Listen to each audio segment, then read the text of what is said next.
Rangda itu adalah sosok ratunya dari para Lea dan dianggap sebagai perwujudan dari Dewi Durga. Terus Ratna Manggali ini jelasin kalau kesaktian ibunya Calonarang itu ada pada kitab ilmu hitam.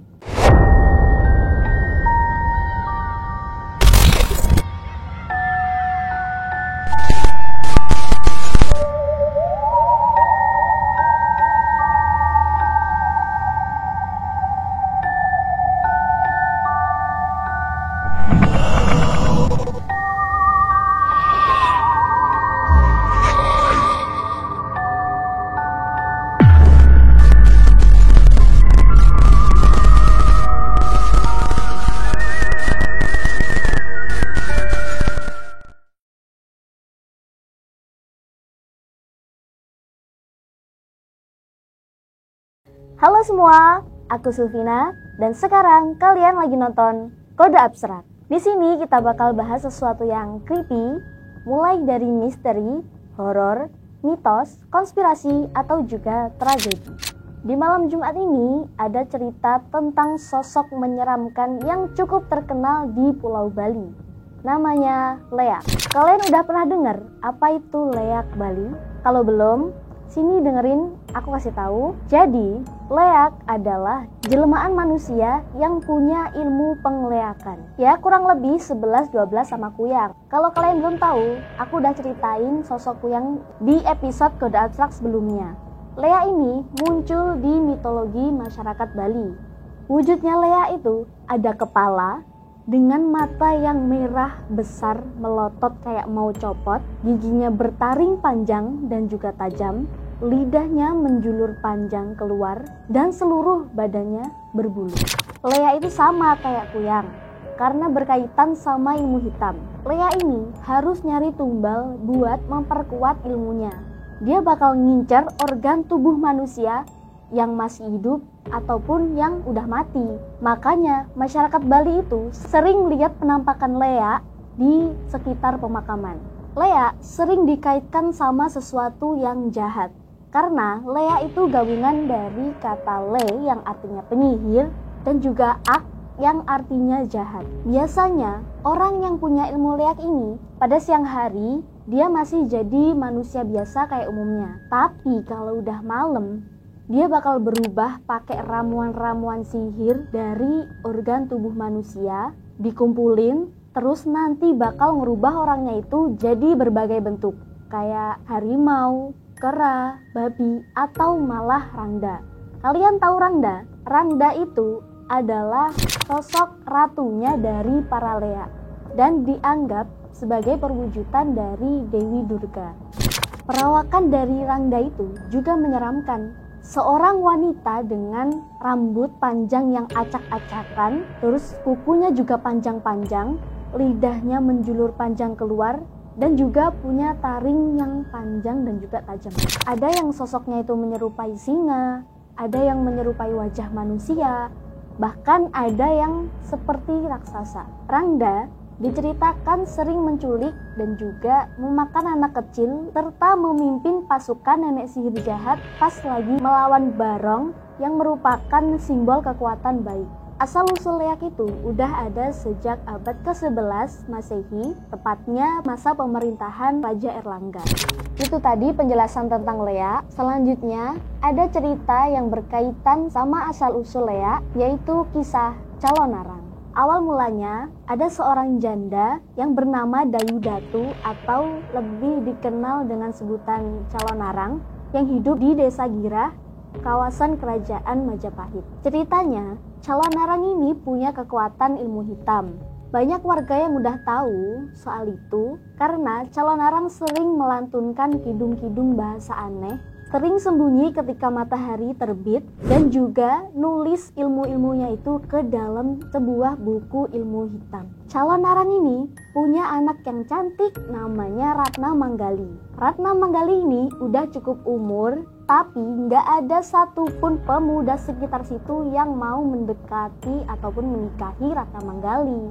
Karena apa? Ya karena pada takut lah sama emaknya yang punya ilmu hitam tadi, si Calonarang. Tahu akan hal itu, anaknya nggak ada yang mau deketin. calon narang ini murka. Akhirnya dia nyebarin petaka di seluruh desa. Dia nyuruh muridnya untuk berubah jadi Lea dan menyebarkan wabah mematikan yang bisa bikin warga itu meninggal dan juga dijadiin tumbal sama calon narang. Kenapa dijadiin tumbal? Ya karena buat meningkatkan dirinya sama ilmu hitamnya biar lebih kuat. Nah kan kejam betul ini emaknya Ratna Manggali. Otomatis warga itu makin benci sama calon narang. Dan kabar itu terdengar sampai ke istana kerajaan. Lalu prajuritnya itu mencoba buat ngebunuh calon narang pas malam, pas calon narangnya lagi tidur. Sialnya, pas mau dipenggal nih kepalanya calon narang, tiba-tiba terbangun dong dia dan langsung marah. Matanya itu melotot, merah kayak mau copot, dan dia juga mengeluarkan taring tajam dan juga nyemburin api dari matanya itu sampai bikin prajuritnya itu mati. Karena gagal ngebunuh tadi, Raja Erlangga nyuruh Empu Bahula buat menikahi Ratna Manggali dengan harapan agar calon narang ini berhenti buat menyebarkan wabah.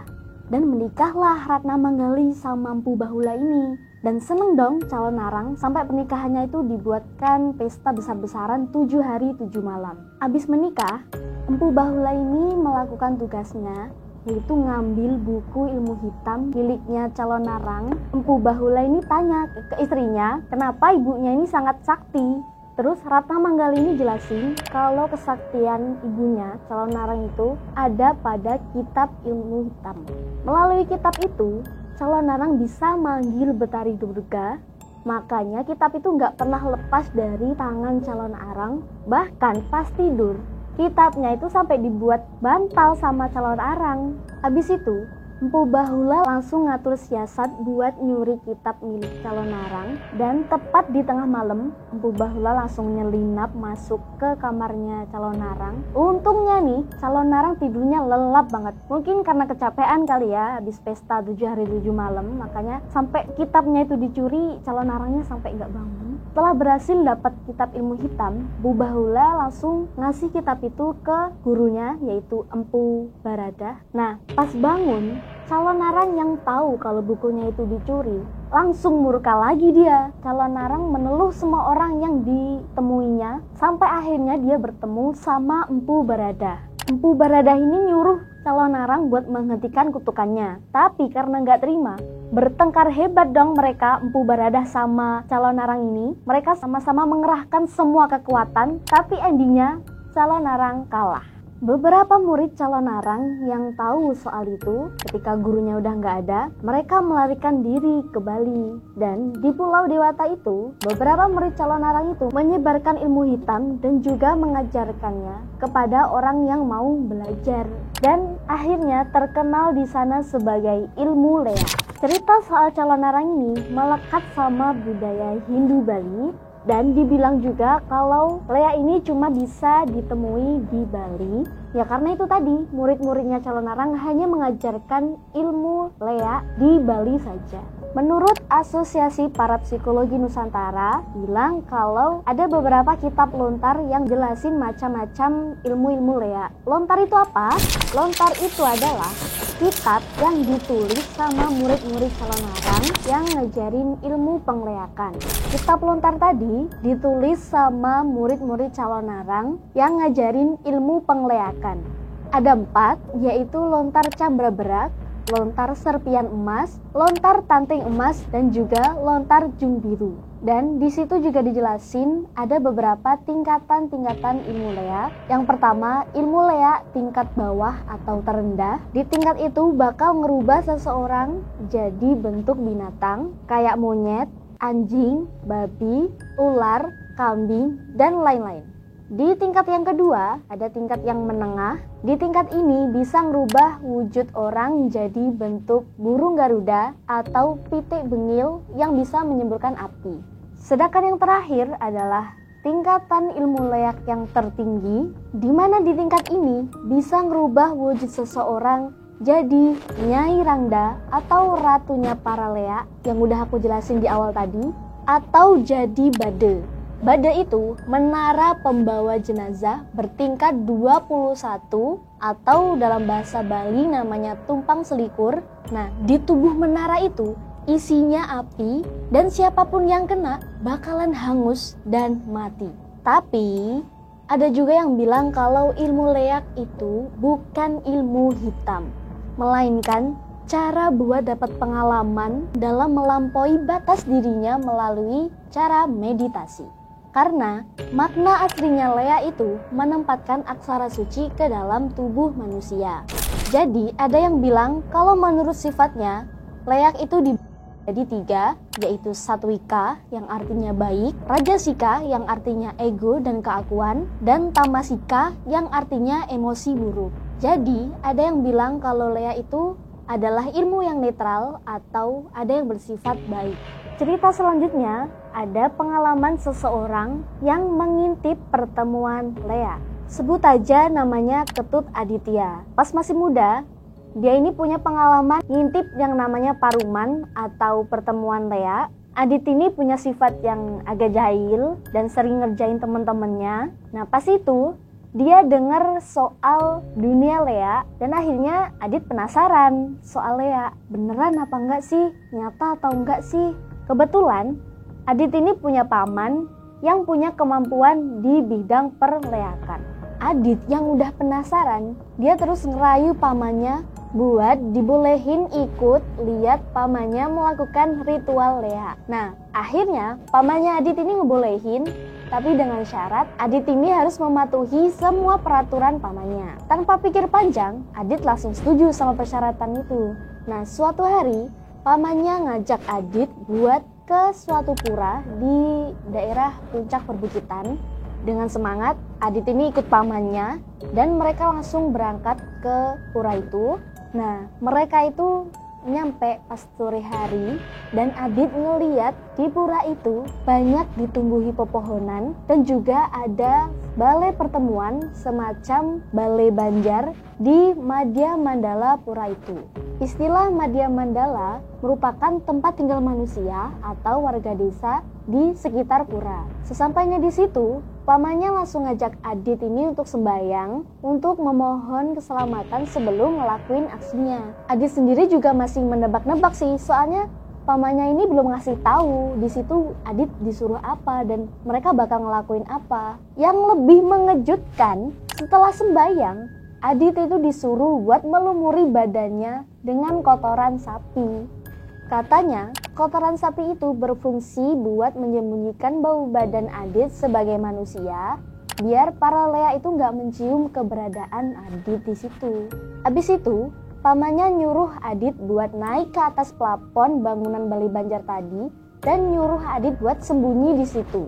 Nah, setelah si Adit ini udah di posisi sembunyi, pamannya ini langsung ninggalin Adit sendirian di situ dan juga ngasih pesan ke Adit kalau apapun yang terjadi, Adit itu nggak boleh turun dari plafon itu sampai pagi hari. Sendirian si Adit ini sembunyi di atas plafon, dia ini agak bete. Soalnya di situ suasananya gelap dan Adit dikerubungin sama nyamuk karena badannya dilumpurin sama kotoran sapi. Nah, setelah kira-kira jam 11 malam, tiba-tiba Adit dengar suara langkah yang berat, sampai-sampai dia tuh ngerasa kalau buminya itu bergetar gara-gara langkah itu. Aslinya si Adit ini penasaran, tapi karena inget sama pesan pamannya yang gak boleh keluar, Adit ini tetap sabar sembunyi di situ dan dia gak berani bergerak sama sekali. Ternyata yang datang adalah sosok makhluk raksasa yang kepalanya gundul dan orang-orang nyebutnya Lea Gundul. Lea itu datang dengan suara yang menggeram dan langsung duduk di dalam bangunan Balai Banjar itu. Si Adit ini kaget, tapi dia nggak bisa bersuara saking takutnya. Nah, nggak lama habis itu disusul sama Lea-Lea yang lain, kayak bojok atau monyet, bangkal atau babi, jaka punggul, bangke maong, celulu, burung garuda, bahkan rangda, semuanya pada datang di situ, semuanya pada datang dan berkumpul di bangunan Balai Banjar itu. Si Adit baru sadar kalau yang terjadi di situ adalah paruman Lea. Paruman itu pertemuan atau perkumpulan Lea buat diskusi berbagai hal, mulai dari ilmu, perang malam atau istilahnya disebut siat peteng, dan yang terakhir hutang piutang yang harus dilunasi. Nah, Adit di situ dengan cermat dia nguping apa yang dibicarakan sama Lea itu, tapi rupanya ada salah satu Lea yang mencium keanehan. Kayak ada manusia yang lagi ngintip, tapi pimpinan Lea yang lagi paruman di situ atau raksasa gundul bilang kalau itu mungkin sapi, soalnya yang tercium itu kotoran sapi.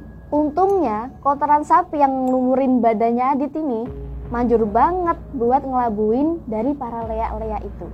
Nah, pas lagi rame-ramenya dan lagi fokus-fokusnya para Lea itu berdiskusi, Adit yang punya sifat jahil nih, dengan sengaja dia ngedorong dan ngejatuhin sebuah talenan dari atas plafon tempat dia sembunyi. Bunyi talenan yang jatuh dari atas itu langsung bikin para Lea itu kaget. Alhasil, semua Leanya itu ngibrit lari ketakutan. Dikiranya perencangan atau pengiring dari Ida Batara di pura itu lagi marah. Padahal itu ulahnya si Adit. Saking buru-burunya, buku catatan para Lea itu ditinggal di tempat pertemuan itu.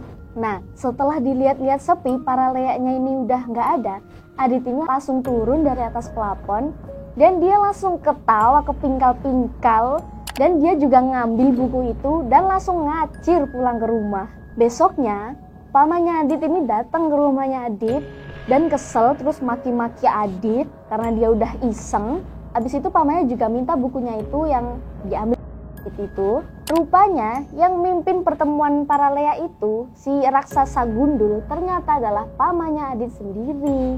Si Adit pun langsung ngembaliin bukunya itu ke pamannya.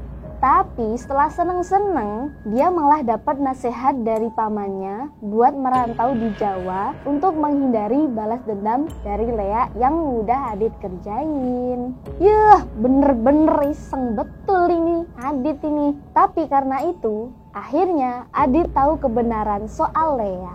Oke semuanya, jadi gitu dulu aja cerita kita di malam hari ini. Makasih buat kalian yang udah stay terus. Jangan lupa like, komen, dan juga subscribe.